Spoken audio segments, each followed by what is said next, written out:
2025 हे वर्ष संपायला आता फक्त 1च महिना बाकी आहे आणि ह्या महिन्यात मी घेतले आहेत 2 चॅलेंज. आता कोणते चॅलेंज घेतले आहे ते मी पुढे सांगतेच. त्याआधी आम्हाला एका पाहुण्याकडे जायचं होतं, त्यासाठीच मी तयार होत होते आणि ह्या पाहुण्याकडे जाताना मला साडी घालून जायची होती, कारण घरच्यांची ऑर्डर होती.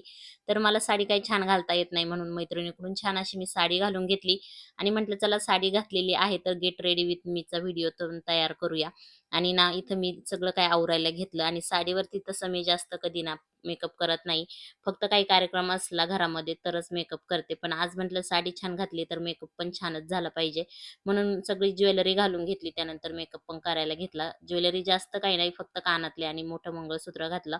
हातामध्ये बांगड्या घातल्या आणि तुमच्याकडे जर मेकअपचं सामान नसेल ना, तर फक्त लॅक्मीची बेबी क्रीम किंवा पॉन्ड्सची बेबी क्रीम आहे ना, ती जरी लावली आणि त्यावरती कोणतीही पावडर लावली ना, लूज पावडर, तरी सुद्धा मेकअप झाल्यासारखं वाटतं.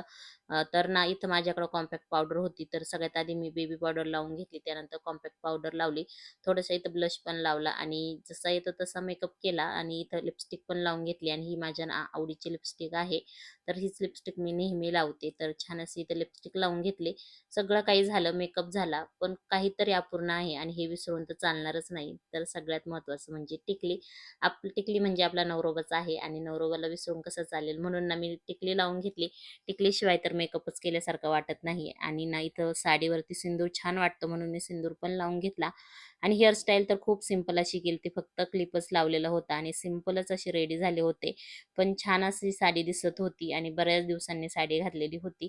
तर कसा वाटतोय लुक कमेंटमध्ये सांगा. तर आता आम्ही निघालो होतो पाहुण्याकडं आणि आता किती मेकअप केला तरी गाडीवर बसल्यावरती असं हे पॅक तोंडच बांधायला लागतं आणि माझ्यासाठी सगळ्यात मोठं टास्क हे असतं, की गाडीवरती बसताना सगळी साडी धरून बसायची.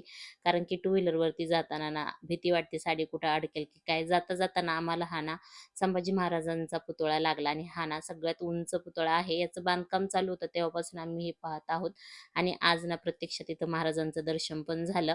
तर छान असं ना महाराजांचं दर्शन घेऊन पुढे निघालो. आम्हाला ज्या पाहुण्यांकडे जायचं होतं ते थोडेसे लांब होते आणि एवढ्या दिवस झाले आम्ही पुण्यात राहतोय तरी सुद्धा आम्हाला मॅप लावून जावं लागलं, कारण की आम्ही पुण्यामध्ये सगळ्याच एरियात फिरत नाही. पण तरी सुद्धा आज पण मॅपने आम्हाला ना गोल-गोलच चला तर आता तुम्हाला सांगते की मी 30 डेजसाठी कोणते 2 चॅलेंज घेतलेले आहे. एक म्हणजे वेट लॉसचं चॅलेंज घेतलेलं आहे आणि दुसरं जे आहे ते आहे डेली मिनी व्लॉग मी अपलोड करणार आहे 30 दिवस. गेले 2 वर्ष माझा चॅनल आहे, पण अजून काही मॉनिटाईज नाही झाला आणि अजूनही व्हिडिओ व्हायरल नाही गेला. आता वर्षाच्या शेवटी बघूया ट्राय करून व्हायरल जातोय का काय.